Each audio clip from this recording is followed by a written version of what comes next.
I'm Amanda Leitner, and welcome to Rochester Rising, where we amplify the stories of Rochester entrepreneurs. Welcome to episode 227 of the podcast. Welcome to our weekly Rochester Rising podcast, where we tell the stories of entrepreneurs within the city of Rochester, Minnesota. We put out a new podcast every Wednesday telling the story of an entrepreneur and learning more about their business. The next day, we follow up with a short story based on the podcast conversation.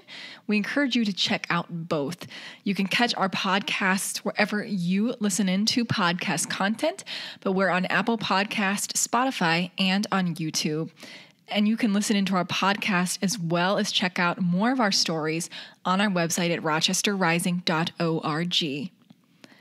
Rochester Rising is part of the nonprofit Collider, which is a Rochester-based organization that amplifies, connects, and empowers entrepreneurs within the community. To help keep Rochester Rising sustainable and to keep telling the stories of Rochester entrepreneurs within the community, we've started a digital tip jar, and you can access the tip jar through a link in our show notes. If you enjoy listening into these stories or they've helped you in any way, please consider contributing to the tip jar if you can to keep Rochester Rising and these storytelling efforts going. So today on the podcast, I got to talk with local entrepreneur and businesswoman Julie Domaille. Julie grew up in a small farming community in Iowa. She's worked within the financial division of GM, coached a competitive cheer team for several years, and has been in real estate for 20 years, plus much more. On the show today, we talk specifically about the business she runs, Julie's Cookie Creations. This business creates custom boutique cookies and teaches cookie decorating classes here within the community. Today on the podcast, we talk more about her journey with Julie's Cookie Creations, how she transitioned from hobby to business and intentionally built her company, how she's thought about entrepreneurship and starting new things, about her time on the Food Network's Christmas Cookie Challenge, and much more. All right, so with that, we'll jump right into the podcast with Julie Domaille and Julie's Cookie Creations.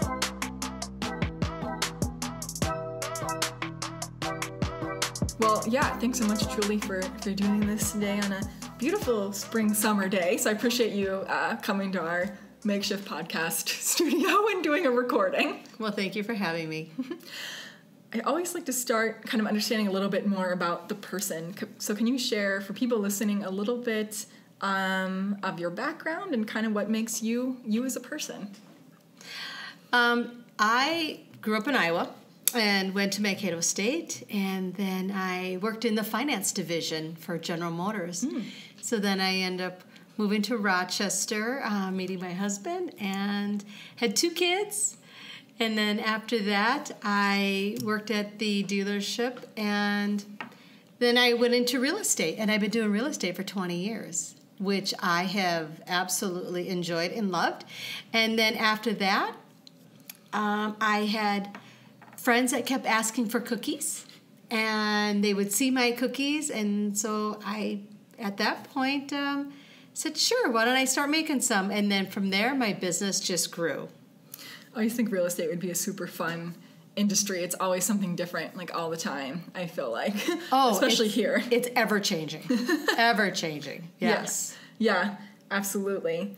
So I definitely wanted to dive more into your history with baking. You have your business, Julie's Cookie Creations. But, as we were talking before we started, I bake as well. Have no artistic talent. So doing what you do would be very challenging for me. How did you originally get started with baking? And I would kind of assume that you've always been kind of artistic, but maybe that's not the case. How did you kind of initially say or get interested in baking and then start decorating as well? So I grew up in a small farming community. So, a town of 300-400 people. So when I say small, I mean small. And, we really all baked. And so I've been baking my whole life, and I've always enjoyed it. And I've always had a artistic side to myself. I was always the one who drew a lot of things that we needed in school. So what was interesting is I had probably taken a big break from baking just because I was busy with my real estate and raising my family. And then as things slowed down with that, I was able to start kind of baking again. And what's great about baking is that, and doing cookies, is I do get to pull out that artistic side in me. I really love colors and textures. And so that's just something that it's just been really great marriage for me, is to be able to bake and to pull my artistic side together. Yeah, very cool. And yeah, doing intricate artwork on cookies it takes so much time and intricacy, and yeah, absolutely true. It's definitely, a form of art. Yes, it really, and it takes some time just to learn the different, especially because I use royal icing. So royal icing starts out in a liquid form, and then as it's exposed to air, it dries hard. So you only have a certain amount of time that you can actually decorate before it starts crusting over. So that's something that it does take time to really learn, the icing consistencies, the speed of it, and putting it together. And it is absolutely an art form. I agree. So we wanted to talk more about Julie's cookie creation. So for people not familiar with it, what is the business? And what kind of product services do you provide here in the community with Julie's Cookie Creations? So Julie's Cookie Creations came from, we'll probably get to the Food Network part, but I originally was going to apply to be on the Food Network Christmas Cookie Challenge. And so when I got this application, I looked at it and it said that I needed an Instagram account.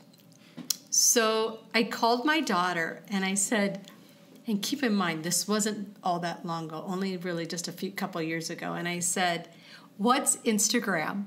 And she goes, okay, you don't know what Instagram is. I go, I really don't. I don't know what it is. So she helped me set up an Instagram account.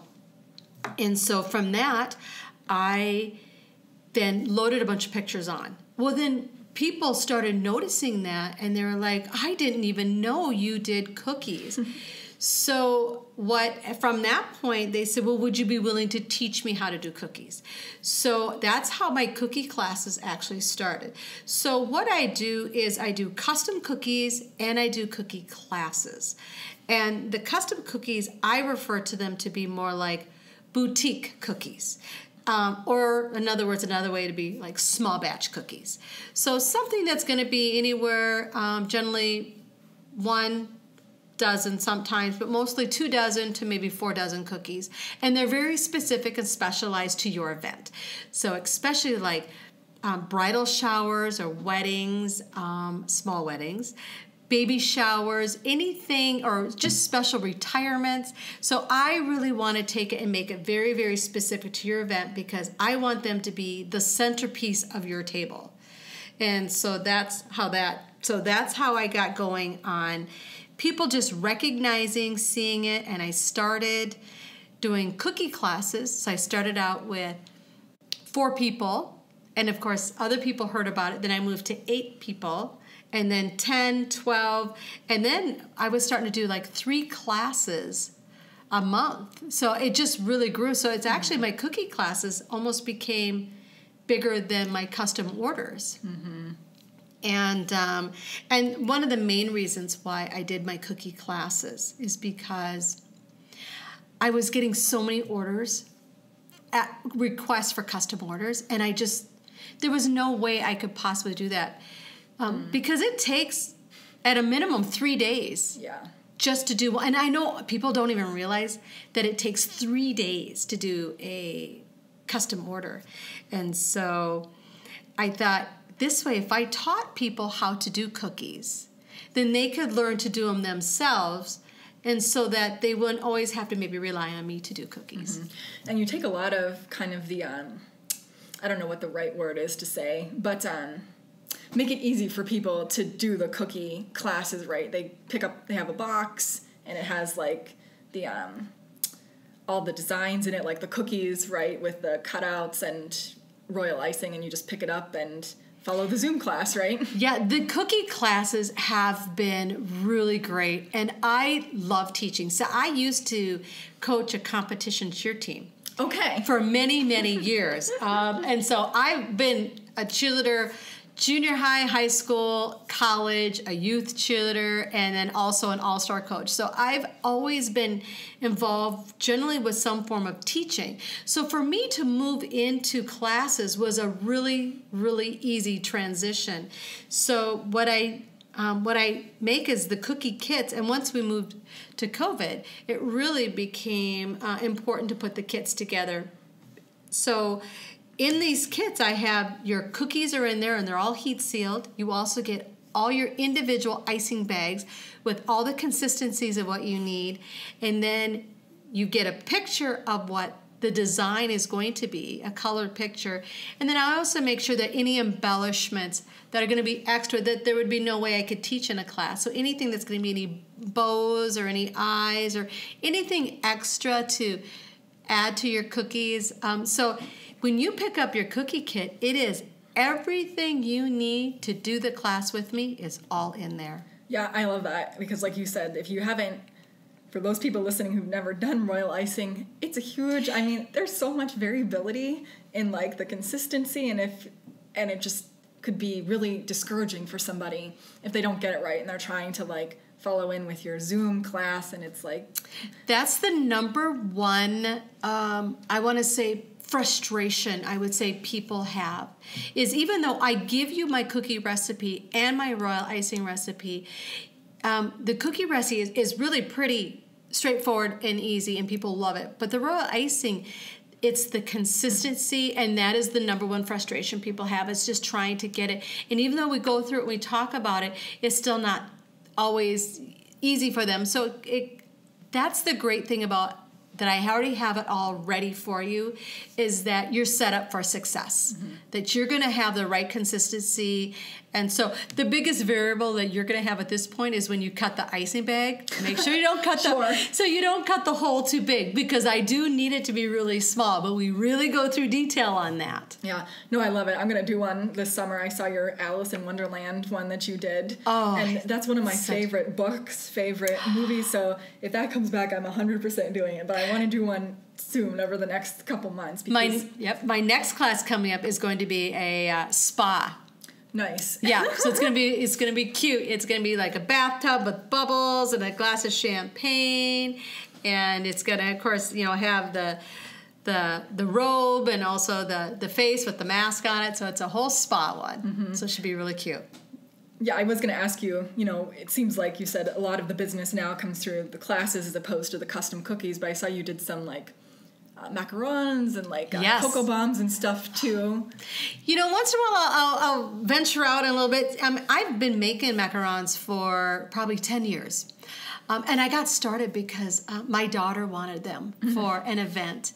And she also wanted them for her wedding. And I wasn't going to buy 600 of them. Yeah, so expensive. Yeah, it's really expensive. So I thought, I'm going to learn, I'm going to do that. And I made this gorgeous macaron tree full of all different flavors and everything.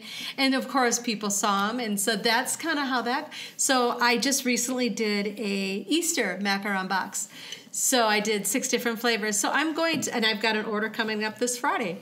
So I'm going to just, so I'll focus primarily on the sugar cookie custom orders, the cookie classes, and also macarons. But yeah, and then I can do chocolates, different chocolates too. So, I don't want people to afraid not to ask about that too, because I'm happy, like the hot cocoa bombs, crazy. People went crazy for them. People love them, yeah. They love them. And they're just a really great winter. So I suspect I'll be back at it again this winter. Yeah. And like we said, it adds some variety, so you're not doing like the same thing all the time nice. For you. It is. It's nice. But the great thing about the cookies is every order I get is different. That's true. And so that's what's really nice is, so even though it is sugar cookies, it's a different design, and I get to customize them. And people generally, they give me kind of free reign. They just kind of give me their colors, a theme, and then they just kind of let me just go at it, which is great. Yeah, definitely adds, again, pursuing that creative and that artistic passion that you have. So one question I like to ask people a lot too, and people have a lot of passions, a lot of interests that they're doing kind of on the side while they have a full-time job. So for you, when did you start having that conversation, even with yourself, with a significant other, whoever, about, this is going great, I love doing this, how do I turn it into a business? What was that kind of conversation like, internally or with other people? Right. I think for me, it wasn't too hard of a decision to move it into a business because, running the competition cheer team, that was in essence a business. Mm-hmm. I had 3 teams. I was responsible for all the finances and ordering and everything. So I already had business experience with that. And then being in real estate, we are independent. So that is also, I'm running my own business. But when the point where you make that step, I probably wouldn't have gone that route if I hadn't remodeled my kitchen. Okay. I did remodel my kitchen, but I didn't even think about cookies or doing anything. And so I had remodeled it, and when somebody asked if I would just show them how to do it, because she really wanted to make them for her friend's, her daughter's actually wedding. So when I showed her, and I thought, well, my kitchen wasn't fully done, but I could make it work. And she literally looked at me and she goes, "You had the most perfect space to teach classes. I really think you should do more of these." And I went, no. I'm happy to show you. And then when I got somebody else that asked me, I went, sure, why not do it? So I think it's a gradual thing. So then when I went to the next one, and then I had another class, and that's when I said to my husband, I go, there's really a lot of people out there who want to learn how to do this, because everybody looks on Pinterest and everybody pins everything and looks at them. And I think of how many times I used to pin these cookies, and I don't even know why I did, because I didn't even know how to do them, or I didn't even know anybody who could do them. So it's like I've got this whole board pinned of all these beautiful cookies that I had absolutely no way to even get. So then I thought about that, and I went, if I do that, and I have the ability to make them, then I thought this is just a really great opportunity so that other people could get them also. So at that point, all of a sudden, I just tried to think of it was hard to find a name. Because you look on, when you look at any, Instagram or Facebook or anything like that, it's hard to find a business name. So once I found a business name, then I said, well, you know what? And then I checked into the Cottage Food Law, and I realized it was not as difficult to get into as I thought it was. And then I just started slowly and continued on. Mm-hmm. So Cottage Food Law, you basically take some, I think, safety classes online, right, or in person, and then it allows you to basically bake out of your home and deliver directly to the end customer, right? Right. So the thing, which is wonderful, and thank you to some amazing people in Minnesota who got it started back in 2015. I didn't realize it's that recent, actually. Yeah, it's not that long that we've been able to do that. And so, in fact, they've just got another, something go through the legislature right now that hopefully it's going to help as far as change the cap on how much you can make in cottage food, because you are very limited on how much you can make. Yeah. And so, but the thing about cottage food that's great is that we can bake in our home and we sell directly to the consumer. So I can't sell to a restaurant and they can't turn around and sell my product. Mm-hmm. I need to sell directly. So I need the handoff directly, which is totally fine, because then they know what they're getting. We also have to make sure that we have an ingredient, the food label on there of all the ingredients, and then also the allergens. And then we also need to put on there the date in which they were made. The item was made. Of course, we have to have our name and address and all that stuff on there too, so that the consumer can, look us up if they need to find us. But as far as to get into the cottage food, you go online and you go through this class. You take a small test at the end. It's nothing of any big deal at all. And there's no cost to that. Okay. Which was very surprising. Now, once you move to the tier 2 class, the next tier, the thing about the next tier is there is a fee to that, very nominal. It's really not that much. But you do have to take a 4-hour online class. And that gets more in depth of just the cottage food laws, but you also then can move, and that's designed for people who are going to move to a higher level, like who are going to be baking more. Okay. And producing more out of their home. So that triggers tier 2 is more, you're making more sales. You're making more sales. So that you're getting beyond more the hobby level. I've tested it, yeah. Yeah, the hobby level kind of here and there. Now you're really moving to larger sales. Yeah. No, I think it's great. And like you were saying too, we have this cliff effect where you see people too with let's say, I don't know, having childcare benefits or something. You're making a certain wage and then you make more. You lose all of that. You're making more of an income, but you're losing all of these benefits that you'd have. It's same thing with this. I mean, not exactly the same, but you want to expand your business, but okay, now I've made over the whatever it is, 18,000, 20,000. Now I need to move into a commercial kitchen space. Now I'm renting or building out a space. That's a cliff. It is, and that's a really big decision you've got to make. Is and I have very strict limitations of what I make. And you ask, like, cottage food, everything I make has to be food shelf stable. And what does that mean? It means that it's anything that you have that doesn't need to be refrigerated. So I can't be using anything that's going to change the pH level too much, like rhubarb season, we're in it, but I can't use rhubarb, because there's too much water in rhubarb. And so there's certain foods that we are very limited. In my buttercreams, I'm not able to use heavy cream, unless it's heated, to a certain temperature. So the thing is that, but there's reasons for it, and it's really good reason. So if I really wanted to have certain, let's say, fillings of macarons, I would need to go into a commercial kitchen. But then you've got to decide now, do I want to move to commercial? Do I want that extra space, cost, equipment, all that?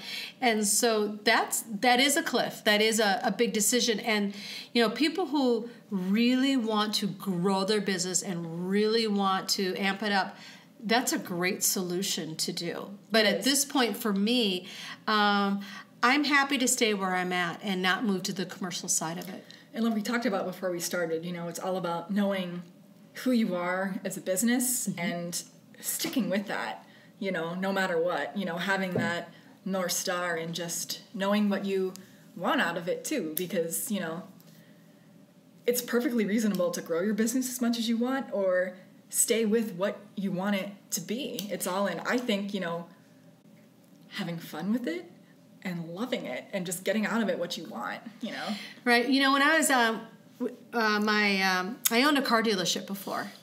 And there's one of the things that we learned in a lot of our training when we go to our business meetings is that a lot of businesses fail in the first 5 years because they try to grow it too fast.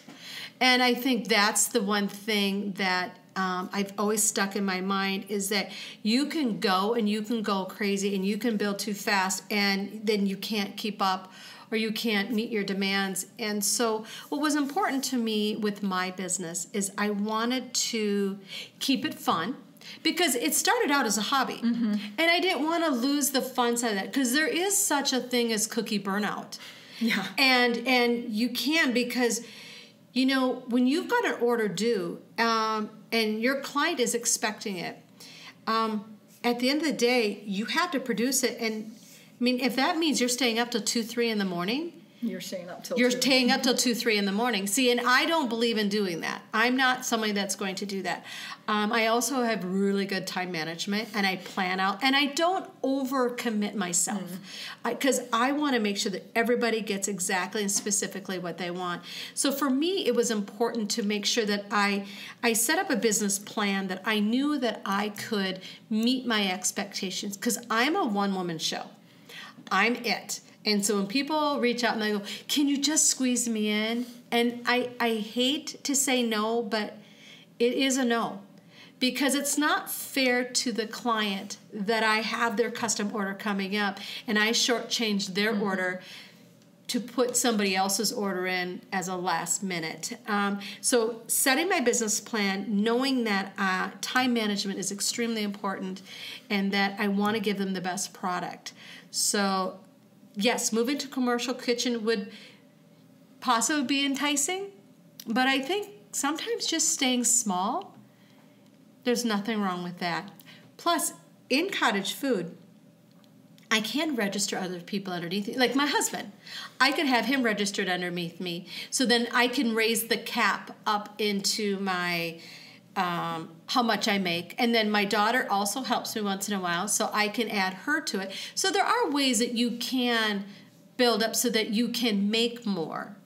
That's if you're willing to produce that much, which is, it's quite a bit. I wanted to make sure we got to talking about your time on the Food Network Christmas Cookie Challenge. I did see that episode, and I do watch the Christmas Cookie Challenge anyway. But yeah, it was super exciting to see someone from Rochester on there. So can you talk a little bit about kind of how that came about and what your experience was on the Food Network? Okay, can we just say how crazy is that? That I was on the Food Network. Like, it still is a little mind-boggling for me. So how it even came about was, again, I was thinking about, I had a lot of people kept saying, you should do this, you should do this. And I'm like, so I looked into it. I did the Instagram, I got it going. And by that point, it was too late to apply. Well, then the next year, I thought I had heard that you no longer could apply because they already had enough people, so to speak. So they would, they reached out to people. So I really kind of honestly went, they're never going to find me. I'm not that big of an Instagram account. And I just kind of resigned to the fact that it's okay. It'll probably just never happen. And then that next summer, I had made a toolbox. And it's super adorable. It's a 3D toolbox. It has tools in it. It was for my son-in-law. And I put some money in there. And I posted that on Instagram. And probably about 9 months later, I got a direct message on my Instagram and just said, what would you think about being on the Food Network Christmas Cookie Challenge? And it was just, at first I thought, is somebody just playing a joke on me? Pretty sure they are. But, I wasn't sure what it was. So I asked him, I go, well, I'll tell you what, why don't you send me an email with some information and we'll go from there. And when I saw it came from Sonic Dog, I knew that they were the production company because I remember seeing their paperwork and I went, oh, wow, okay, this is legit. So, I said, what do I have to lose? I filled out the paperwork. I went from there, and it was quite a process. I went through 5 different interviews. Wow. They were all on Zoom, and then they called me, and keep in mind, they move like at a snail's pace. So it's like you have this interview over Zoom, and then you don't hear anything for a month. So you think you're all done, right? You think they've just moved on. And then you hear from them again, and I went, and then it's another month. It was just like, it was the craziest thing. So they called me one day, and they said, it was at 4 o'clock in the afternoon. And they go, we would like you to do 2 challenges. Okay. And they go, tomorrow. Tomorrow. And we want you to do an hour-and-a-half challenge. Want you to do 6 cookies. They had 2 of them had to be, so 3 of each, so 6 cookies total. And then a 2.5-hour challenge, they wanted me to do a 3D. And I went, okay. And they said, and by 7 p.m., we want you to tell us what you're going to do. And send us a picture of it. Like, draw it out. And I went, oh my gosh, this is, so what they're really trying to do is they're trying to see is, can you handle that pressure?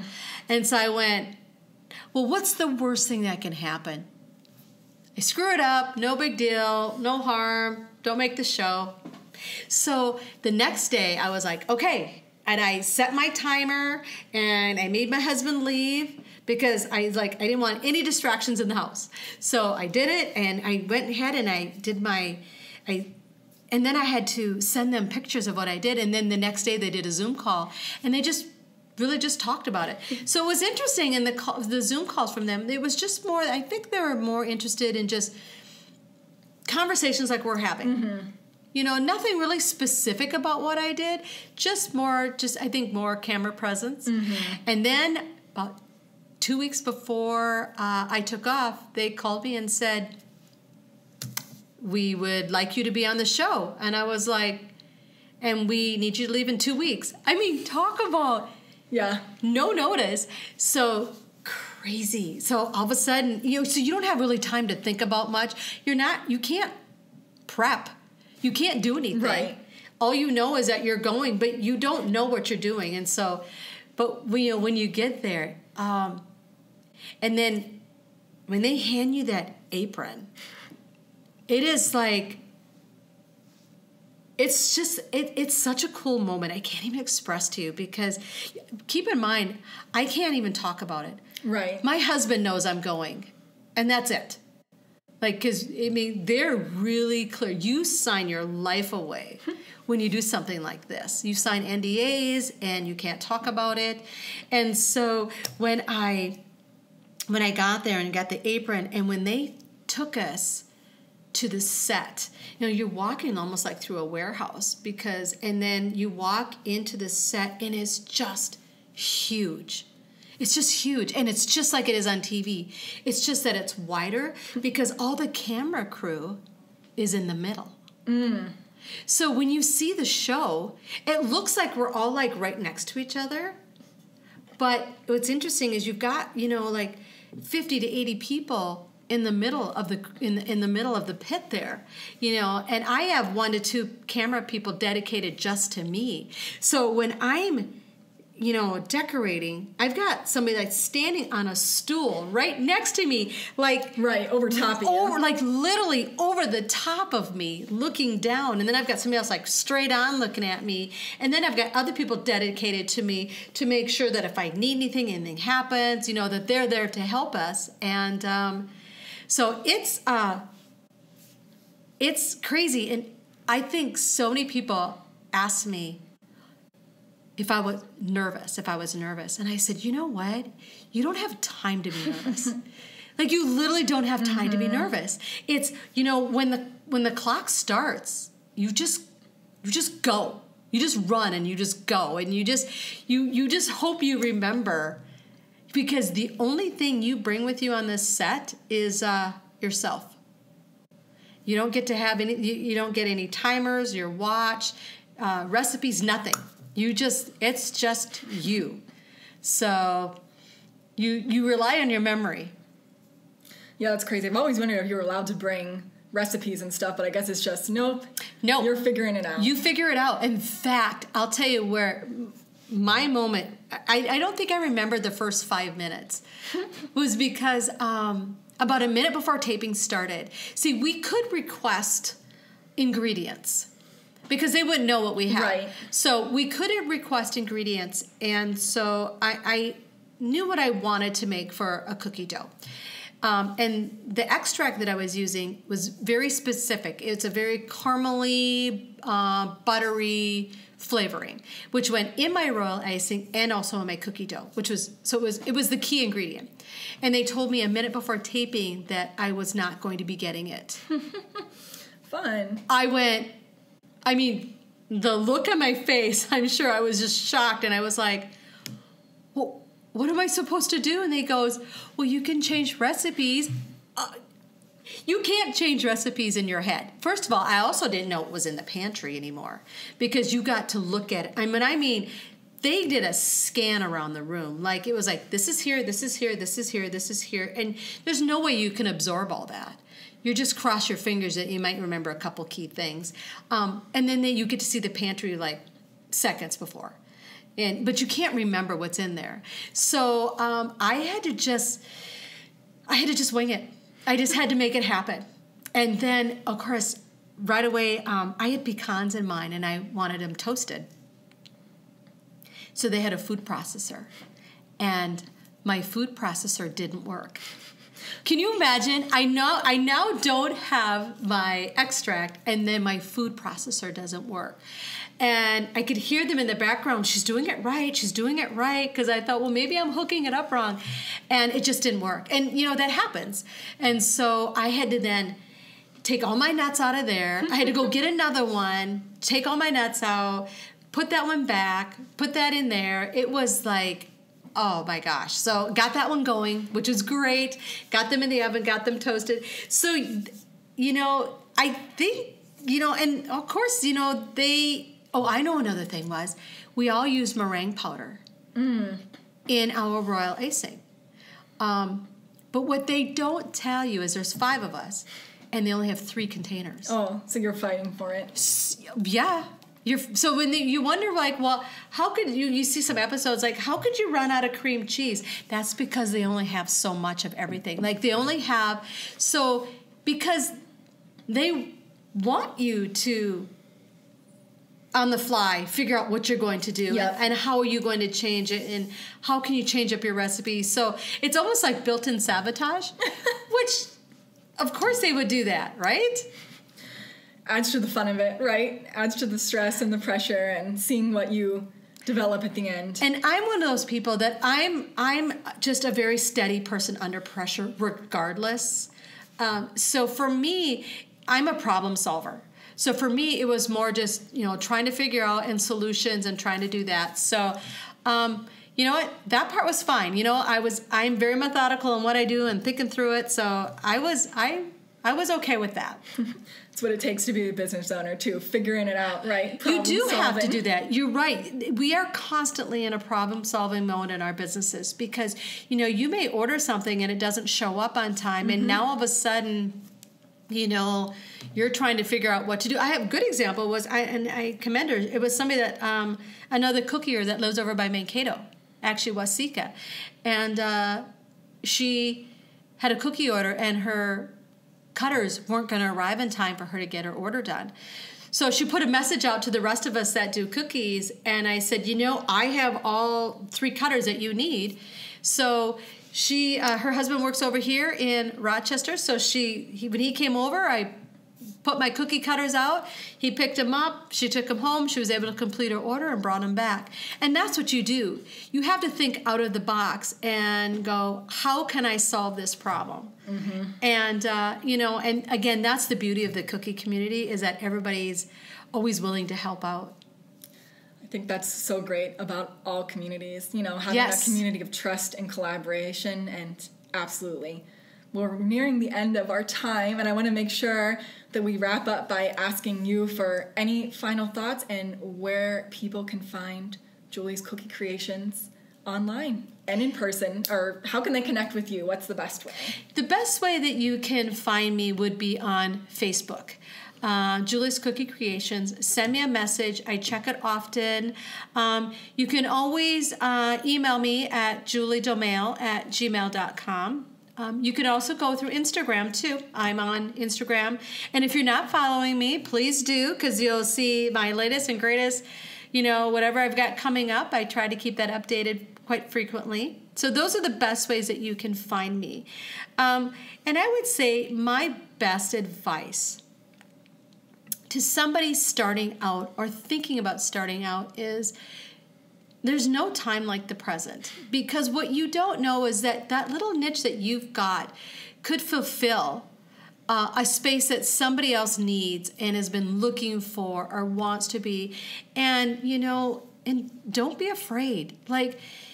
Don't be afraid to start something new or, do baby steps. That's what I did. Start small, start building on it, start adding on it.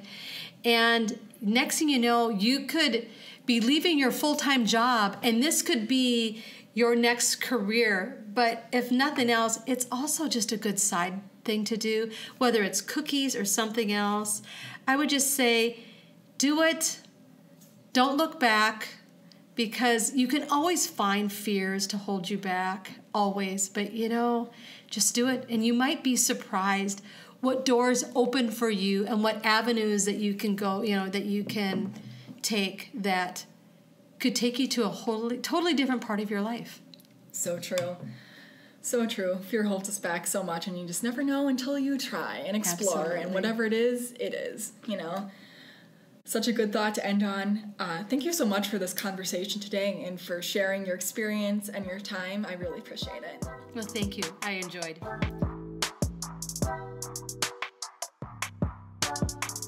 Thanks so much to Julie for taking time to share this story and hear more about her journey today on the podcast. You can find links to Julie's cookie creations in our show notes, so check it out. And as a reminder, we will release a short article based on this podcast tomorrow on our website at rochesterrising.org, so please check that out as well.